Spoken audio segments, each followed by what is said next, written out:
Hi అండి, అందరికీ నమస్తే. అందరూ ఎలా ఉన్నారండి? బాగున్నారా? మేమైతే చాలా బాగున్నాం. మీరు కూడా చాలా బాగున్నారని కోరుకుంటే ఈరోజు వీడియో అయితే స్టార్ట్ చేస్తున్నాను. ఈరోజు వీడియో వచ్చేసి మంచి టిప్స్ అండి. ఆ టిప్స్ ఏంటో చూడబోయే ముందు నా ఛానల్ కనుక మీరు ఫస్ట్ టైం చూస్తున్నట్లయితే ప్లీజ్ సబ్స్క్రైబ్ చేసుకోండి. ఈరోజు టిప్స్లో అయితే ప్రతి ఒక్కటి యూజ్ అయ్యే టిప్స్ అండి. మనం దేన్ని వేస్ట్గా కాకుండా పడేయకుండా ఎలా యూజ్ చేసుకోవాలనేది ఈరోజు టిప్స్లో అయితే మీకు షేర్ చేస్తాను. ఇప్పుడైతే ఫస్ట్ టిప్ ఏంటో చూద్దాం. చూడండి, మనమైతే టమాటాలు కట్ చేసుకుంటాము. ఒక్కొక్కసారి టమాటా జ్యూస్ కావాలి, టమాటా ప్యూరీ కావాలి అన్నప్పుడు మన ఇంట్లో మిక్సీ జారు ఉన్నా కూడా మిక్సీ జారు ఉన్నా కూడా ఒక్కొక్కసారి కరెంట్ అయితే ఉండదు. అలాంటప్పుడు మనం టమోటా రసాన్ని ఎలా తీసుకోవాలనేది, లేదంటే ఫేస్ ప్యాక్ వేసుకోవాలంటే టమాటా జ్యూస్ని ఎలా తీసుకోవాలనేది ఈరోజు మీకైతే షేర్ చేస్తానన్నమాట. మనం దీంట్లో వడియాలు మాత్రమే కాకుండా, మురుకులు మాత్రమే కాకుండా దీంతో టమాటా జ్యూస్ను కూడా తీసుకోవచ్చు.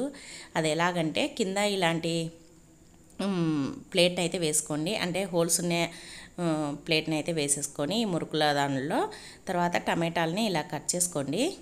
ఇలా చిన్న ముక్కలుగా కట్ చేసుకోవచ్చు. నేనైతే ఇంకా పెద్దగానే కట్ చేసినాను. కట్ చేసుకొని మనకి ఎన్ని టమాటాలు కావలిస్తే అన్ని. మనం ఫేస్ ప్యాక్ వేసుకోవాలంటే టమాటా జ్యూస్ అయితే కావాలి కదండి. ఒక్కొక్కసారి కర్రీస్లోకి కానీ రసంలోకి కానీ టమాటా జ్యూస్ కావాలన్నప్పుడు కరెంట్ లేనప్పుడు ఈ విధంగా అయితే ట్రై చేయండి. ఇలా ముక్కలుగా కట్ చేసుకున్న దాన్ని ఇప్పుడైతే ఒక కప్పు తీసుకోండి. దాంట్లో మనం మురుకులు ఎలా అయితే ఒత్తుతామో, వడియాలు ఎలా అయితే ఒత్తుతామో అలా కనుక ఒత్తేసినామంటే చూడండి, టమాటా జ్యూస్ అనేది మొత్తం వచ్చేస్తుంది అనమాట. చాలా ఫాస్ట్గా అయిపోతుంది. మనం మిక్సీ జార్లో వేసుకునే దానికంటే చాలా నీట్గా టమోటా జ్యూస్ అయితే వస్తుందన్నమాట. చూడండి ఎంత నీట్గా, ఎంత జ్యూసీగా వచ్చిందో. చాలా నీట్గా వచ్చింది కదా. మనం రసం చేసుకోవాలన్నా కూడా ఇలా టమాటా జ్యూస్ని అయితే తీసుకోవచ్చు అనమాట. ఎలా కావాలన్నా మనం తీసుకోవచ్చు. కర్రీస్లోకి వేసుకోవాలన్నా తీసుకోవచ్చు, ఫేస్ ప్యాక్ కావాలన్నా తీసుకోవచ్చు. ఎలా అయినా మనకు టమాటా జ్యూస్ కావాలంటే ఈ విధంగా అయితే ట్రై చేయండి. టిప్ నచ్చిందా? నచ్చితే వీడియోను లైక్ చేయండి ప్లీజ్ అండి. మీకు ఏ టిప్ నచ్చిందనే తప్పకుండా కమెంట్ చేయండి. చూడండి, మనకైతే అన్నం ఒక్కొక్కసారి మిగిలిపోతూ ఉంటుంది కదండి. అన్నాన్ని పడేయాలంటే అస్సలు పడేయలేము. అన్నం పరబ్రహ్మ స్వరూపం అంటాం కదండి. అన్నాన్ని పడేయలేము కదా. అదిగాక ఇప్పుడైతే రేటు కూడా విపరీతంగా ఉన్నాయి. అందుకోసం అనేసి మనము అన్నాన్ని వేస్ట్ కాకుండా మళ్ళీ వేడిగా ఉన్నట్లు, మనం వేడిది వండుకుంటే ఎలా ఉంటుందో అలా ఫ్రెష్గా వండుకోవాలంటే చూడండి, ఇప్పుడైతే మనం ఒక గిన్నెలో నీళ్ళు తీసుకొని దాన్ని స్టవ్ పైన పెట్టేసి ఆ నీళ్ళు వేడెక్కిన తర్వాత అన్నాన్ని ఇలా ఒక బౌల్లో, హోల్స్ ఉండే బౌల్లో, మేమైతే జాలి గిన్నె అంటామండి, ఆ గిన్నెలో కనుక అన్నాన్ని వేసి ఇలా ఆవిరి పైన పెట్టేసినామంటే ఒక 5 నిమిషాలు కనుక పెట్టేసినామంటే మనం వేడిగా అన్నం మనం ఇప్పుడు వండుకుంటే ఎలా ఉంటుందో అలా అయితే తయారైపోయిందనమాట. మనం దేన్నైనా సరే వేడి పెట్టుకోవాలంటే బిర్యానీ అయినా ఇంకా ఏదైనా మనం వండుకునే వడలు కానీ బజ్జీలు కానీ అలాంటివి ఇలా అయితే వేడి పెట్టుకోవచ్చు అనమాట. మనం డైరెక్ట్గా ఆయిల్లో వేయడం కంటే ఇలా వేడి పెట్టుకోవచ్చు. చూడండి, అన్నం అయితే వేడిగా అయిపోయింది. చూస్తున్నారా? టిప్ నచ్చిందా? నచ్చితే వీడియోను లైక్ చేయండి. నెక్స్ట్ టిప్ అండి.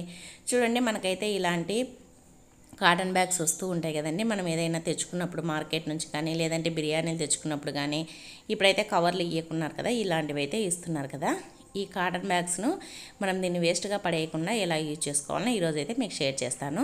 ఇలా అయితే కట్ చేసుకోండి చుట్టూరా. ఇలా కట్ చేసుకున్న తర్వాత చూడండి, ఇప్పుడైతే ఇలా అయిపోతుంది కదా. పైన కింద కట్ చేసిన తర్వాత ఇప్పుడైతే మధ్యలోకి కట్ చేయండి. మధ్యలోకి కట్ చేసి మీకు ఇలానే ఏదైనా పెద్దగా కావాలంటే పెద్దగా పెట్టుకొని, లేదంటే దీన్ని కూడా హాఫ్గా కట్ చేసుకోండి. నేనైతే హాఫ్గా కట్ చేస్తున్నాను.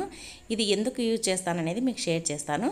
చూడండి, ఇప్పుడైతే ఇలా కట్ చేసుకున్న దాన్ని మనమైతే ఇప్పుడు మెంతాకు కానీ, పుదీనా కానీ, కొత్తిమీర కానీ మార్కెట్ నుంచి తెచ్చుకున్నప్పుడు మనం ఇలా బాక్స్లో పెట్టేస్తూ ఉంటాం కదా. ఇలా డైరెక్ట్గా పెట్టేదానికంటే ఇలా కాటన్ బ్యాగ్స్ పెట్టేసి తర్వాత మనం ఈ కట్ చేసి ఒలిసి పెట్టుకున్న ఆకుకూరను కనుక ఏదైనా సరే, పుదీనా అయినా, మెంతాకైనా, కొత్తిమీర అయినా ఏదైనా సరే ఇలా పెట్టేసుకున్న తర్వాత పైన అదే పేపర్ని ఇలా చుట్టేసినామంటే చూడండి, ఎన్ని రోజులున్నా ఒక 10 days 15 days వరకు కూడా మెంతమాక అనేది ఫ్రెష్గా ఉంటుంది. చాలా ఫ్రెష్గా ఉంటుందన్నమాట. మనం మార్కెట్ నుంచి తెచ్చినప్పుడు ఎలా ఉంటుందో అలానే ఉంటుంది. మీకైతే చాలా బాగా యూజ్ అవుతుంది. ఆ వేస్ట్ పేపర్ని స్టవ్ తుడుచుకోవడానికి, ఇంకా ఏదైనా తుడుచుకోవడానికి కూడా వాడుకోవచ్చు అనమాట. మనం కట్ చేసినాక వేస్ట్గా ఉంది కదా ఇది, దీన్ని కూడా లేకుంటే మళ్ళీ నెక్స్ట్ టైం వాడుకోవచ్చు. టిప్ నచ్చిందా? నచ్చితే వీడియోను లైక్ చేయండి. నెక్స్ట్ టిప్ అన్ని ఒక కప్ అయితే తీసుకోండి. దాంట్లో 1 tablespoon వంట సోడా, 1 tablespoon పసుపు, మనకు తగినంత పౌడరు, ఇది కూడా 1 tablespoon దాకా వేసాను అనమాట. తర్వాత దీంట్లో ఒక కర్పూరం బిళ్ళ, ఇవన్నీ వేసేసి బాగా కలిపేసేయండి. ఈ 4 బాగా కలిసేటట్టు కలిపేసేయండి. ఎలా యూజ్ చేయాలంటే ఇలా బాగా కలిపిన తర్వాత ఇప్పుడైతే మన ఇంట్లో చీపురు ఉంటుంది కదండి, ప్రతిరోజు కసు ఊడుస్తూ ఉంటాము. ఎప్పుడైనా తడి తగులుతూ ఉంటుంది, తడిలో ఊడుస్తూ ఉంటాం కదా, అలాంటప్పుడు ఈ చీపురు అనేది బ్యాడ్ స్మెల్ వస్తూ ఉంటుంది.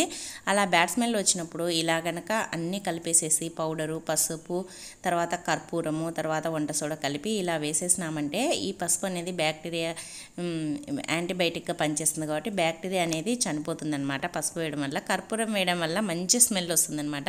మనం ఇంట్లో ఊడ్చిన చాలా మంచి స్మెల్ వస్తుందన్నమాట. బ్యాడ్ స్మెల్ అనేది అస్సలు ఉండదండి చీపురు. అప్పుడప్పుడు చీపురును మంత్లీలో ఒకసారి అలా కడిగేసుకున్నామంటే నీట్గా ఉంటుంది.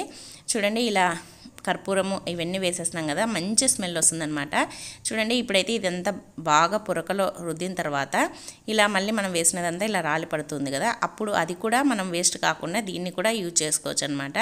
అది కూడా ఎలా యూజ్ చేయాలంటే చూడండి మొత్తం ఇలా అనేసుకొని ఒక కప్లోకి అయితే తీసుకొని దీన్ని మనం ఏం చేయాలంటే చెప్తానమాట.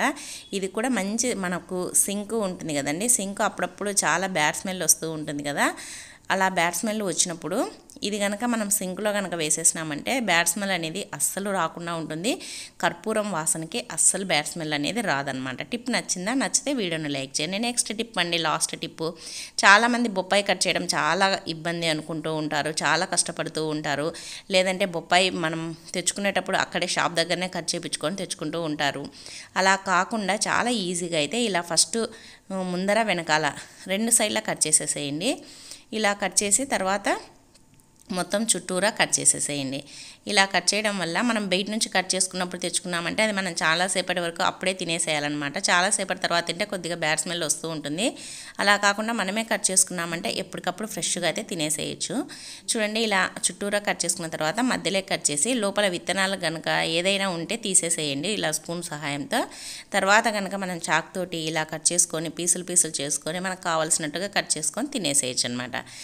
మనం ఎక్కువ ఇబ్బంది పడకుండా చాలా ఈజీగా అయితే బొప్పాయి పండును అనేది కట్ చేసుకోవచ్చు అనమాట. టిప్ నచ్చినాయా? ఈరోజు టిప్స్ అన్నీ మీకు నచ్చినట్టయితే వీడియోను లైక్ చేయండి. మంచి మంచి టిప్స్ కోసం హాసిని రాచిపూడి అనే ఛానల్ అయితే సబ్స్క్రైబ్ చేసుకోండి. Thank you for watching. Bye అండి.